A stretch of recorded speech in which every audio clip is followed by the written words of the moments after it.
Hello everyone, this is Warhawk Beyond 2040 and welcome to another edition of the Flash Season 7 review series. And today I am going to be talking about Episode 8, The People v Killer Frost, which I have just finished watching earlier. And I'm very proud to say that for the first time in quite some time, that this episode was actually really good.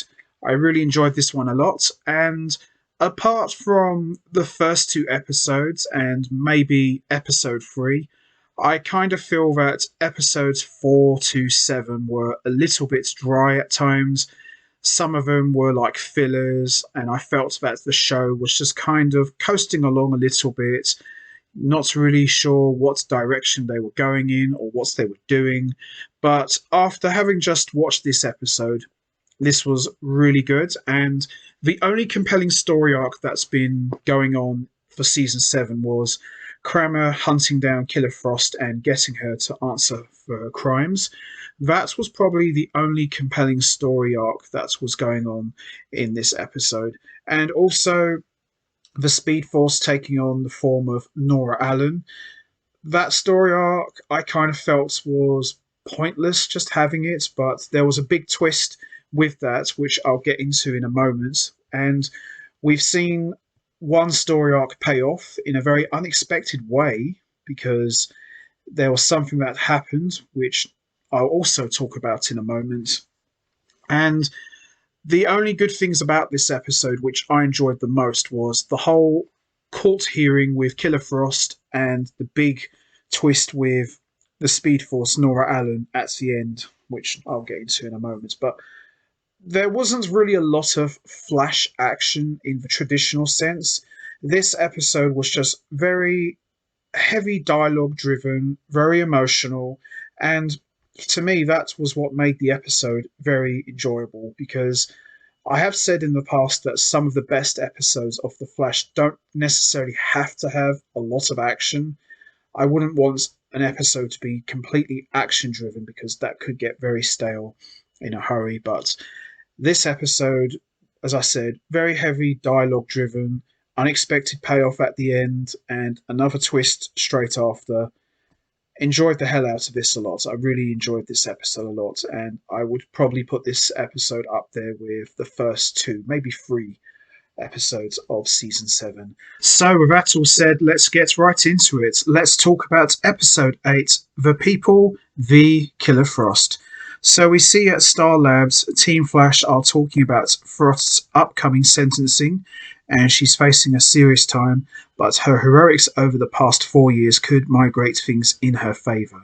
Killer Frost is prepared to pay for her crimes. They get an alarm that the Strength Force is in the area. Barry and Speed Force Nora take off, however they don't find Furedza. Instead they find a non-profit setup in Keystone Cares.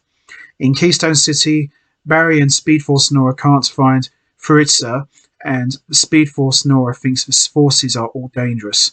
Iris disagrees. They eventually get another hit for the Strength Force and end up meeting Alexa Rivera, a seemingly normal human being who runs Keystone Cares.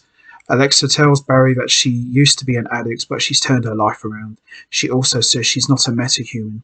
Speed Force Nora interferes and Alexa refuses to have anything to do with them. Now, over the course of this episode, I noticed that Speed Force Nora's attitude was slowly starting to change, because the last couple of episodes we've seen, she's kind of taken on the form of Barry Allen's mum, who was murdered by Eobard Thawne, and for the most part she's been very friendly and very nice, and of course that's made Barry feel very uncomfortable.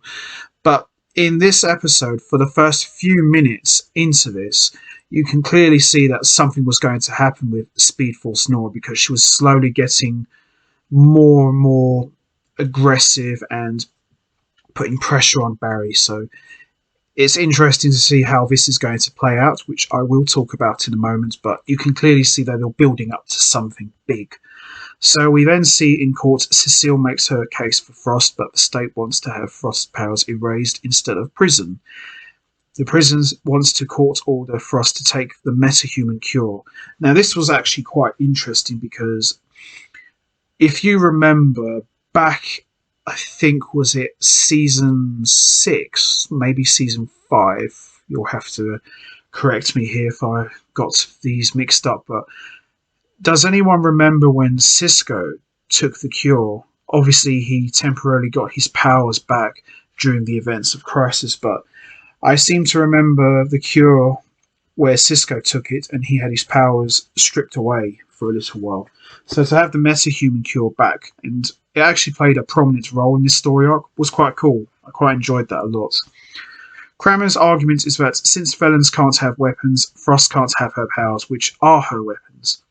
The prosecution is also not seeking jail time anymore, and the problem with Frost taking the cure is that because she's made differently than most metahumans and she never actually came from the particle accelerator explosion, the cure could actually kill her.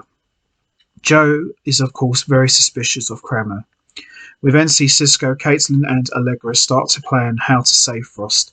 They go to the police station, and while Caitlin distracts the front desk, Cisco loops the cameras and Allegra tries to break into the armory to neutralize the cures, but Kramer shows up and Allegra claims she's there for an interview with her. Her bluff finally pays off and Caitlin completes the mission without a hitch. Back in court, Joe testifies on Frost's behalf and the judge claims that she is ready to give her verdicts, but the state tries to claim Frost destroyed the cure. Caitlin owns up to what she did, but the state continues claiming it was Frost, and now the state wants to use a version of the cure replicated by Argos. Cecile says they have just lost their case. Frost talks with Caitlin alone, and their mum gets in touch with Caitlin and lets her know that the cure won't actually kill Frost, which Caitlin thinks is great, but Frost doesn't want to lose her powers or who she is because they are a big part of her. Caitlin is terrified of living without Frost, but Frost says if she takes the cure, Caitlin will lose her. Now, I know this is going to sound a bit strange here. Danielle Panabaker in this scene, I know she's playing two characters, and obviously they're doing some trick photography stuff to make it look like there's two characters in the same room, but I thought this was her best scene. You know, her playing two characters, and these two characters, even though it's played by the same person, they're just bouncing off one another with dialogue.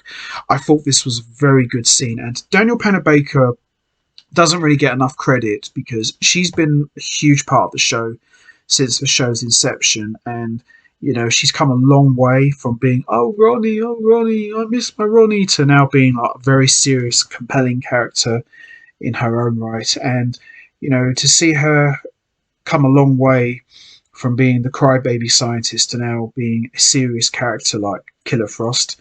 I've really enjoyed her character development a lot on the show, and for me, the character development of Caitlin Snow has been criminally underrated, and she's had some excellent scenes, and some of her work on the show doesn't go unnoticed to me. She's been a big part of the show. She may not get talked about as much as Grant Gustin or even Tom Cavanagh, but she's up there with those guys, and you know, she's a good actress, and she's been, you know, the backbone of the show in my opinion.